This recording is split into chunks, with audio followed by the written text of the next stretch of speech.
So you've decided you want to play Post-Apocalyptic. Or maybe you haven't, but you're curious as to whether there's more to it than a ruined homeworld and a deservedly bad reputation. Post-Apocalyptic is not a strong origin. It doesn't give you upfront bonuses, and it doesn't come with a unique event chain to carry it thematically. But if you were going to play it anyway, this video is about how to actually engage with what the origin is doing, make the most out of the advantages it does give you, and give some tips on how to make your next playthrough a little more nuclear. Greetings, I am the composer of Strands. This is a Stellaris Empire Setup Field Guide, where we explore Empire setup options as systems, not just as builds. Mechanically, Post-Apocalyptic is an incredibly straightforward option. You start on a tomb world, and your species gains the Survivor trait. Survivor gives you plus 70% habitability on tomb worlds, and a minor plus 10 years to lead a lifespan. Notably, this origin doesn't change your climate preference, nor alter your guaranteed habitable planets. You aren't locked in to only settling tomb worlds.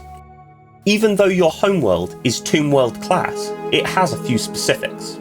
It starts at 100% habitability for your species, and allows for farming districts, unlike most other tomb worlds.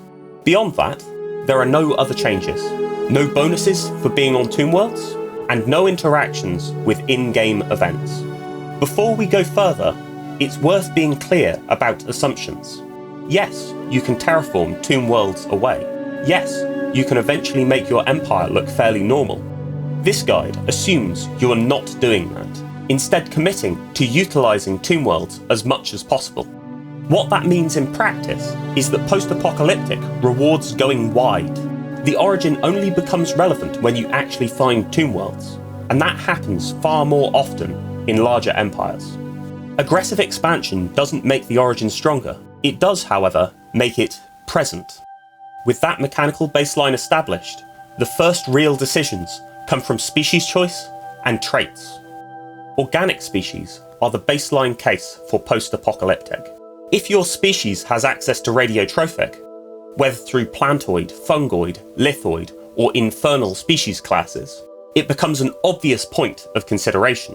Radiotrophic converts 50% of base pop upkeep into energy upkeep, and, on tomb worlds, it eliminates that energy upkeep entirely. It also provides a small bonus to living on tomb worlds specifically. This is a clean efficiency gain, not a playstyle shift. Beyond that, all standard habitability increasing traits retain their usual value for wider empires here.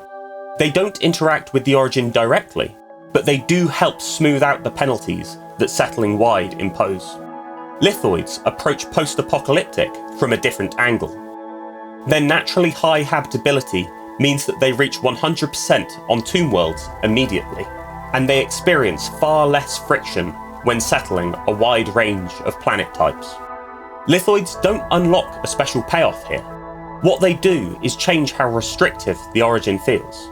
Tomb worlds are simply another planet class you feel comfortable inhabiting from day one. Radiotrophic is available here as well, but even without it, lithoids largely sidestep the environmental pressure that the origin places on organic species. Infernal species don't have any special mechanical interaction with Post-Apocalyptic.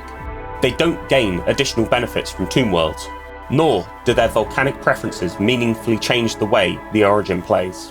What they offer instead is thematic alignment. A species adapted to hostile environments fits naturally into a galaxy of radiation and ruin. Machine empires can also take this origin, where it appears under the name Radioactive Rovers, but the mechanics are otherwise the same. Machines have a 50% minimum habitability on all planets, so tomb worlds were never especially hostile to them in the first place. As a result, Post-Apocalyptic matters less for machines than for organics, but it still expands the set of planets you can settle early, without caring about climate compatibility at all. This makes the origin more about flavour than about tomb world mechanics specifically. Which species type you choose mainly determines whether Post-Apocalyptic feels restrictive, permissive, or largely thematic in nature. One of the few ways to meaningfully lean into Post-Apocalyptic is through civics that either create more tomb worlds or reward you for continuing to live on them. The most direct interaction comes from relentless industrialists. This civic gives you access to the environmental deterioration situation, which allows you to deliberately turn planets into tomb worlds over time. To trigger the situation, you must first build a coordinated fulfillment centre on a non-tomb world and wait 20 years. When combined with the survivor trait, this can actually result in higher habitability on planets that would otherwise be mediocre or outright hostile. More importantly, it allows you to fully benefit from the Civics bonuses without being pushed off your preferred environment. This is not a power spike as such, it's a way of aligning your Civic and Origin so they are not actively fighting each other. Memorialists technically interact with tomb worlds through the Sanctuary of Repose building. Mechanically, the payoff is modest enough that it rarely drives decisions.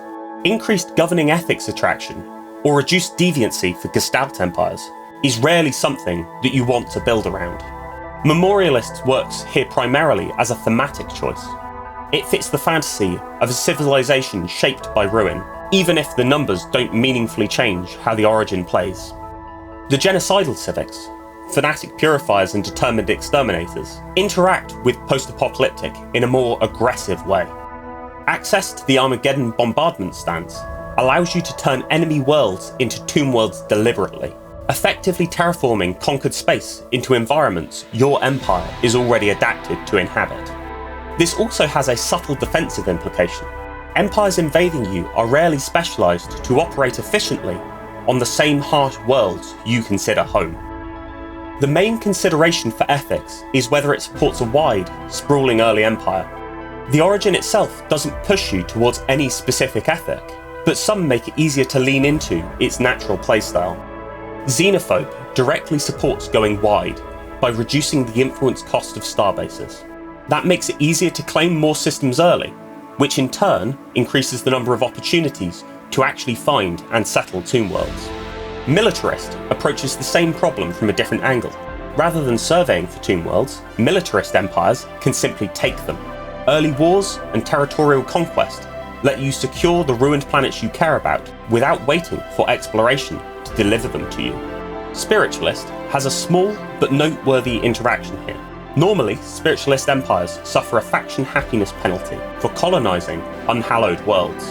For post-apocalyptic empires, that penalty is removed. This isn't an extra bonus, it's the absence of a usual restriction, but you can play spiritualist without quietly undermining your strategy. Materialist is most relevant when paired with the relentless industrialist civic.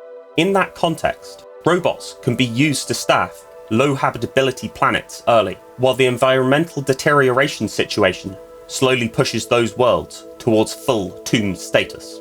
Materialist doesn't directly improve post-apocalyptic, but it is necessary for one of the few civics that it properly interacts with. In terms of authority, post-apocalyptic doesn't overtly push you towards any particular choice. There are no authority-specific bonuses, no scaling interactions, and no mechanical incentives that favour one authority over another. Hive minds and machine intelligences, however, do gain access to unique terraforming options later on, which means that fully committing to tomb worlds comes with a small opportunity cost for those authorities. That aside, pick whatever authority best supports the rest of your empire setup, or the playstyle you're aiming for. The Origin itself will not get in the way. One final clarification before we leave empire setup. Because this Origin doesn't lock you out of agriculture districts, you are not prevented from pursuing biological shipsets or catalytic processing based economies, if that is part of the empire you want to build. With empire setup out of the way, the rest of this guide focuses on how tomb worlds behave once you're actually in-game. One game system that matters more than usual for tomb worlds is planet capacity and how it affects logistic pop growth. Tomb worlds generate less capacity per unused district than standard planets, 300 instead of 400, so they hit their logistic growth peak later and tend to grow pops more slowly if left unattended. This means that you need to clear blockers early and build housing sooner on tomb worlds if you want their population to keep pace. tomb worlds have access to a unique pool of colony events, in addition to the standard ones you'd expect from any new colony. These trigger 2 to 3 years after colonisation, and only on tomb worlds specifically. Most of these events are fairly low impact, minor inconveniences at worst. However, there are a few that are genuinely worth paying attention to. Some of these events grant Grand Archive specimens, which can accelerate progress towards completing exhibitions, especially if you're already leaning into archivism. The standout event, though, is the Ruined Particle Accelerator. If this fires, the planet gains access to a unique feature that provides 600 scientist jobs and plus 20% physics research on the planet. Because of how strong that payoff is, it can be worth delaying full specialisation of a tomb world into another role until its colony events have resolved. Locking yourself into a different designation too early can mean missing the opportunity to pivot into one of the strongest early mid-game physics research worlds you can naturally roll. There is also one specific tomb world that spawns with a unique Super Flares Warning planetary feature. This world is guaranteed to trigger an event exactly 1 year after colonisation. Failing this event can be catastrophic. The negative outcomes can devastate the colony. However, the solution is both simple and predictable. Keep a science ship in the system so that you can complete the shielding project when the situation fires. If you do, the payoff is excellent. The planet gains a permanent plus 10% unity modifier, and the scientist who completes the situation is awarded field manipulation expertise. It is a high impact, low variance event, as long as you're prepared for it. Among the other unique systems that can contain tomb worlds, the holy grail for post-apocalyptic empires are the junk rattling systems, recognised through the unique naming of their planets.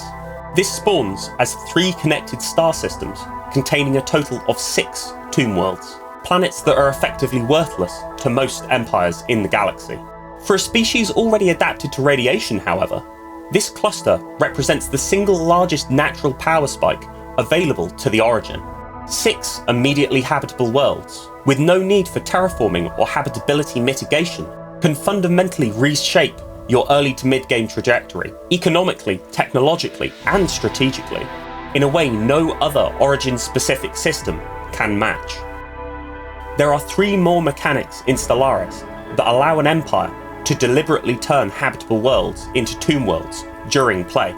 First, the Javorian Pox Relic, unlocked via the Erassian Concordat precursor chain. This grants the Pox Bombardment stance, which systematically exterminates all non-machine life on a planet. If allowed to complete, the planet's class is permanently converted into a tomb world. Second, reaching level 3 of the Galactic Nemesis Crisis Path unlocks the Armageddon Bombardment stance. This is a more overtly destructive option, but the outcome is the same. Total biosphere collapse, followed by a tomb world. And third, most extreme of all, is tied to the Behemoth Fury Crisis Path. The final upgrade to a Class 4 Behemoth unlocks the Thermoclastic Roar ability. On a 5-year cooldown, this ability instantly converts every colony in a system into a tomb world, alongside doing massive damage to enemy fleets. When it comes to traditions, Post-Apocalyptic doesn't strongly push you in any one direction. There are no must-pick trees, and no hidden interactions that radically change how the Origin plays. Adaptability is the most obvious thematic fit. The additional habitability helps smooth out life on tomb worlds, especially early on, before you've obtained any increased habitability from technology. Expansion is also worth mentioning. Post-Apocalyptic rewards going wide, and the reduced Empire sprawl and reduced starbase influence cost support that strategy naturally. Beyond that, you should default to the same logic you would use for any other empire. Prosperity, statecraft, supremacy, whichever best supports the direction you've already committed to. For Ascension Paths, Post-Apocalyptic is completely flexible. There are no anti-synergies here. If you have a thematic preference, nothing in the Origin blocks it. That said, mutation has the strongest mechanical interaction by a significant margin. With mutagenic habitability stacking with the survivor trait, you push tomb world habitability far beyond every other planet class. very easily reaching the 175% threshold. At that point, tomb worlds stop being merely viable. They become your best planets. Other Ascension Paths still function perfectly well. Psionic offers 10% additional habitability, and synthetic and cybernetic paths can solve habitability in their own ways, and none of them meaningfully conflict with the origin. But mutation is the only path that reverses the hierarchy of planets entirely. To make all of this more concrete, let's look at one example build that fully leans into everything we've talked about. This is not the post-apocalyptic build. It's simply a clean illustration of the systems working together. For my species, I chose Lithoid with Radiotrophic. You immediately reach full habitability on tomb worlds, convert upkeep into energy, and remove most of the early friction around colonising aggressively.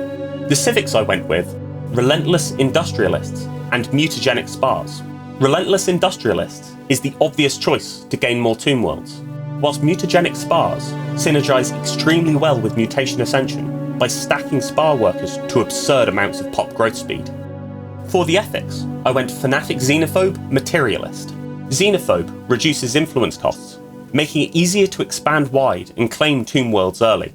And Materialist is necessary for Relentless Industrialists. For my Ascension Path, Mutation. This is where the build comes together. Stacks habitability beyond 100%, turning tomb worlds into your most efficient planets, rather than merely livable ones. The result is truly excessive pop growth speed, especially once multiple tomb worlds are fully developed. The main thing to watch out for is happiness. Your industrial and alloy worlds can dip dangerously low if you have too many spar workers, as the districts compound the penalties. If you want to inspect this build in detail, or import it into your games, I have included it in full in the video description.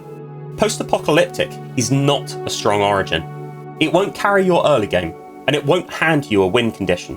What it does offer is a different relationship with planets, one where expansion, habitability, and environmental damage stop being problems to solve, and start becoming tools you can deliberately lean into. If you are willing to commit to that premise, Post-Apocalyptic has far more depth than its reputation suggests.